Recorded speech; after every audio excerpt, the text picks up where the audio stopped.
Hi everyone, this is me Kajal Shukla and इस video में हम देखेंगे 28 एवागु के बारे में, जो कि चरक संहिता सूत्र स्थान अध्याय 2 अपमार्कटंडुलीय अध्याय में दिए हुए हैं।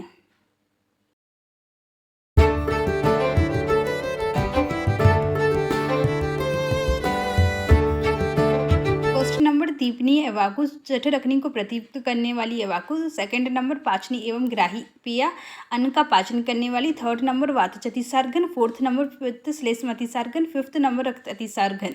सिक्स्थ नंबर आम अतिसारघन एवागु। सेवेंथ नंबर मूत्र कृच्छ्र एवागु। एट्थ नंबर कृमिघ्न एवागु। नाइन्थ नंबर पिपासा घनी एवागु। 10 नंबर विषघनी एवागु। 11 नंबर भ्रमणी एवागु। 12 नंबर कर्षणीय एवागु। 13 नंबर स्नेहन एवागु। 14 नंबर रूक्ष एवागु। 15 नंबर कास हिक्का श्वास कफ अपह एवागु। 16 नंबर पकवासे रुचा अपह एवागु। 17 नंबर वर्च एवागु। 18 नंबर संग्राही एवागु। 19 नंबर भेदनीय एवागु। 20 नंबर वात अनुलोमनीय एवागु।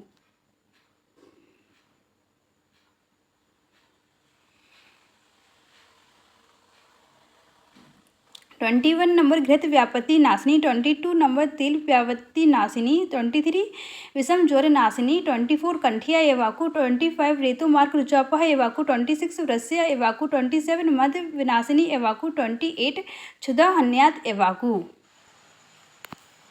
एवाकु नॉर्मली क्या होता है, जो एवाकु का प्रयोग होता है जब शोधन करवाते हैं।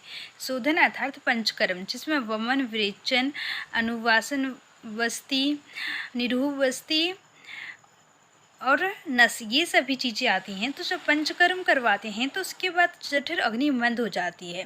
तो जठर अग्नि मंद हो जाती है तो जठर अग्नि मंद के बाद संसर्जन क्रम होता है, जिसमें हम नॉर्मली कुछ भी नहीं खा सकते, क्योंकि अग्नि मंद है तो हम लघु आहार लेते हैं। तो जो एवागु है तो वो उस समय हम एवागु भी लेते हैं, क्योंकि एवागु एक लघु आहार टाइप होता है। तो उससे जो हमारी जठर अग्नि मंद रहती है तो उससे अग्नि धीमे धीमे तीव्र होती है। अब यहाँ पर एवागु कैसे बनता है, तो सबसे पहले देखते हैं। हमें जिस भी औषध का एवागु बनाना हो तो सबके लिए अलग अलग एवागु के लिए, मतलब सभी एवागु के लिए अलग अलग औषध होते हैं। जैसे अगर कंठ के लिए बनाना है तो उसका अलग होगा, और भ्रमणीय मतलब शरीर को मोटा करने के लिए अगर एवागु बना रहे तो उसकी औषध अलग होगी। तो जो भी औषध है उसकी मात्रा कितनी लेनी है, 12 ग्राम। 12 ग्राम औषध मात्रा लेंगे, उसमें 37 गुना जल लेंगे। इस दोनों को मिलाकर पकाएंगे, और जब जल आधा बचेगा तो उसको छान लेंगे। और जो आधा जल बचा है फिर उसमें 5 तोला क्या मिलाएंगे, 5 तोला अर्थात 60 ग्राम चावल डालकर पकाएंगे। और जब चावल अच्छी तरह से पक जाए और बिखर कर एक एक चावल दिखने लगे तो फिर उसको प्रयोग में लाएंगे। तो इसमें हमें क्या करना है, एवागु में चावल तो डलता ही, लेकिन औसत की मात्रा कितनी लेनी है, 12 ग्राम।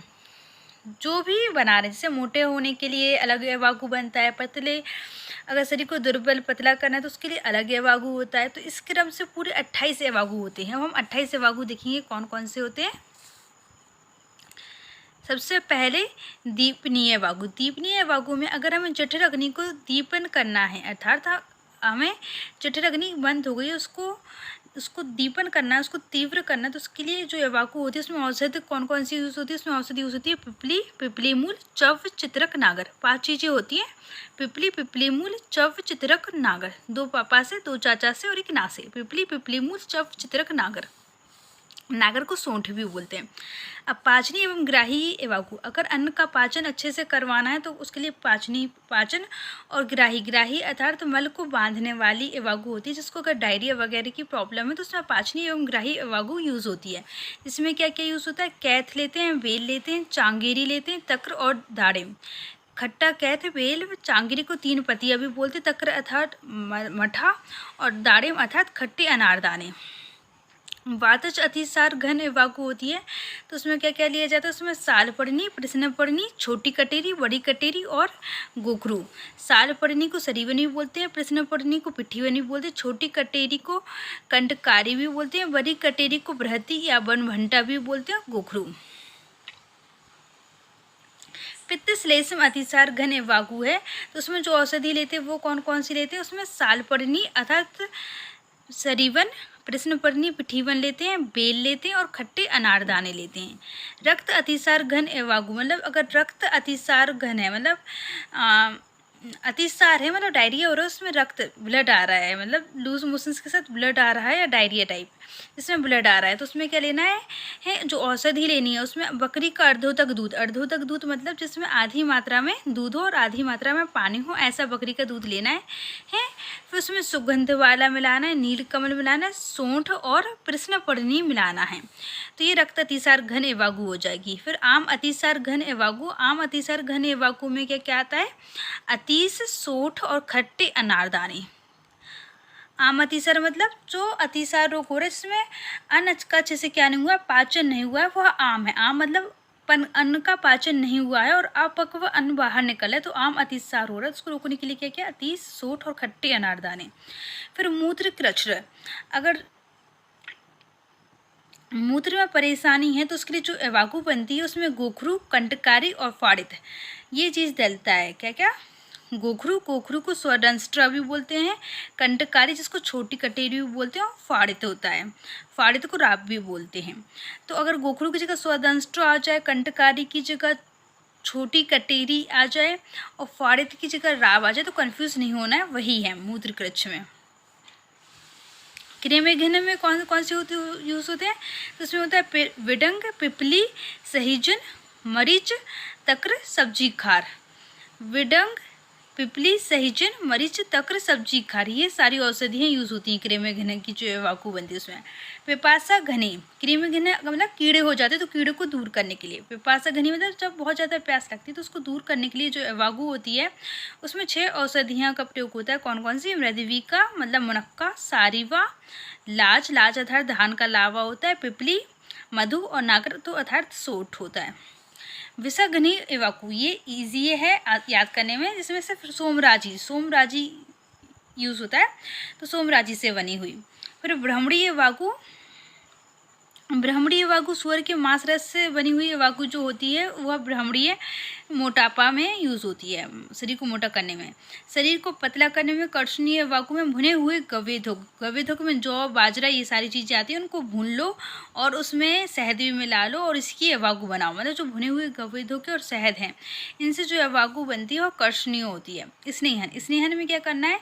तिल प्रधान, देखो एवागु में चावल तो डलता ही है लेकिन यहाँ जो स्नेहन में कर रहे हैं वो चावल कैसा होना चाहिए? तिल प्रधान होना चाहिए और उसमें घृत और नमक डालकर एवागु बनाओ। स्नेहन, शरीर का स्नेहन करना है, तो या शरीर को रुक्ष करना है, शरीर से बहुत ज़्यादा ऑयली हो रहा है तो शरीर को क्या करना है? थोड़ा सा ऑयल कंट्रोल करना है, रुक्ष करना है, तो उसमें क्या करना है? कुश का मूल, आंवला और श्यामक इन तीनों की एवागु बनानी है। इन तीनों औषधियों को लेकर कुश का मूल, आंवला और श्यामक, कुश का मूल, आंवला और श्यामक की एवागु। अब कास, हिक्का, श्वास, कफ, अपहा में 10 मूल की एवागु बनती है। 10 मूल होते हैं आयुर्वेद में, उनसे उनकी औषधियों से जो एवागु बनती है उससे हम खांसी को, हिचकी को, जो श्वास संबंधी रोग हैं, जो कफ है उसको दूर कर सकते हैं। पक्वाशय रुजपहा, पक्वाशय अर्थात ड्यूडेनम या इंटेस्टाइन में कोई भी पीड़ा हो रही है तो उसमें हमें जो एवागु बनानी है उस एवागु हमें मदिरा मिला देना है और यमक मतलब बराबर मात्रा में घृत और तेल लेना है, इक्वल अमाउंट में घृत और तेल लेना, उसको यमक बोलते हैं। और मदिरा, इन दोनों से जो एवागु बनती है, इन दोनों से सिद्ध जो एवागु बनती है वह पक्वास है। तो पक्वास से याद रखना, पासे पक्वास है, पासे तो पासे पीना और पीना में क्या पीना है? उसमें मदिरा लेना है तो मदिरा पीना है तो मदिरा, और क्या डालना है उसमें? बराबर मात्रा में घृत और तेल मतलब यमक। वर्च एवागु, वर्च मतलब मल को बाहर निकालने वाली एवागु। तो जो मल को बाहर निकालने वाली एवागु होती है उसमें शाक होता है, फिर मांस रस होता है, फिर तिल होता है, फिर मांस अर्थात उड़द की दाल। तो शाक, मांस रस, तिल और मांस अर्थात उड़द की दाल होती है। तो ये 4 चीज़ें होती हैं। संग्राही एवागु अर्थात मल को बांधने वाली एवागु। तो मल को बांधने वाली एवागु में जामुन की गुठली होती है, आम की गुठली होती है, खट्टी कैथ होती है और बेल। जामुन की गुठली ले लो, आम की गुठली, खट्टी कैथ और बेल ले लो, तो ये संग्राही एवागु होती है। भेदनी एवागु, मल को बहुत तेजी से एकदम से बाहर निकालने वाली एवागु को भेदनी एवागु बोलते हैं। उसमें क्या यूज़ होता है? इसमें क्षार, चित्रक, हींग और अम्लवेतस। यूज़ होता है। फिर जो होता है वात अनुलोमनीय एवागु, वात का अनुलोमन करने वाली, मतलब वात को ठीक तरह से निकालने वाली जो एवागु होती है उसमें 3 चीज़ होती है, अभय, पिपली मूल और सोंठ। अभय मतलब हर्रे होती है, पिपली मूल होता है, सोंठ, सोंठ को नागर भी बोलते हैं या सोंठ को विश्व विश्व भी बोलते हैं। तो इसका श्लोक भी है कि विश्वैर अभय पिपली मूल विश्वैर वात अनुलोमनी, मतलब वात अनुलोमन की जो एवागुस में 3 चीज़ें डलती, क्या क्या, अभय, पिपली मूल और सोंठ। घृत से अगर तुम्हें कोई प्रॉब्लम हो गया है ना, कोई व्यापत्ति हो गई, मतलब ज़्यादा घृत ले लिया है, घी खा लिया, उससे व्यापत्ति हो गई है, तो उसमें मठा से तक्र से सिद्ध एवागु लेनी चाहिए। और अगर तेल से कोई व्यापत्ति हो गई है, तेल ज़्यादा मात्रा में ले लिया, उससे व्यापत्ति हो गई, तो उससे में तक्र से सिद्ध एवागु उसमें भी लेनी चाहिए। लेकिन तक्र में क्या डालना है, तिल की जो खली आती है, तक्र और तिल की खली को पिणियाक बोलते, तो तक्र तिल सिद्ध, तक्र पिणियाक सिद्ध एवागु तैल व्यापत्ति। विषम ज्वर नाशिनी, अगर बहुत तेज से बुखार आ रहा है, फिर जा रहा है, फिर आ रहा है, तो ऐसे ज्वर को विषम ज्वर बोलेंगे। और उसमें क्या करना है, गऊ के मांसरस और खट्टे अनारदाने के रस से बनी हुई एवागु, मतलब जो एवागु उसमें गऊ का मांसरस होना चाहिए, खट्टे अनारदाने का रस होना चाहिए। अब कंठ एवागु, मतलब अगर कंठ में कोई प्रॉब्लम है, कोई परेशानी है, तो उसको सही करने के लिए कंठ एवागु होता है। इसमें यव होता है, यमक होता है, पिपली होता है और आंवला होता है। यव मतलब जौ, यमक मतलब बराबर मात्रा में घृत और तेल, पिपली और आंवला। रेतो मार्ग रुजा अपहा, शुक्र के मार्के में अगर कोई परेशानी है तो उसमें मुर्गी के मांसरस से बनी हुई एवागु लेनी चाहिए। वृष्या वीरवर्धक, जो वीरवर्धक एवागु अगर बनानी है तो उसमें क्या लेना है, सबसे पहले उड़द की दाल लेनी है, उसमें घृत, उड़द की दाल मतलब मांस, उसमें घृत मिलाना, उसमें क्षीर अर्थात दूध मिलाना, उससे जो बनी हुई एवागु है वह क्या होती है, वृष्या होती है, अर्थात वीरवर्धक होती है। मद विनाशिनी, अर्थात नशा, अगर बहुत ज़्यादा अल्कोहल ले लिया और नशा जो हो गया है तो उसको दूर करने के लिए क्या करना है, उपोदिका मतलब पोई की साग और दही से बनी हुई एवागु लेनी है। क्षुधा हन्याद, अर्थात भूख को कम करने वाली एवागु, अगर भूख बहुत ज़्यादा हो रही है तो उसको कम करने वाली एवागु में अपामार्गी के बीज, दुग्ध और गुह के मांसरस से सिद्ध एवागु लेनी है। अपामार्गी के बीज लेना है, दूध लेना है और गुह का मांसरस लेना है।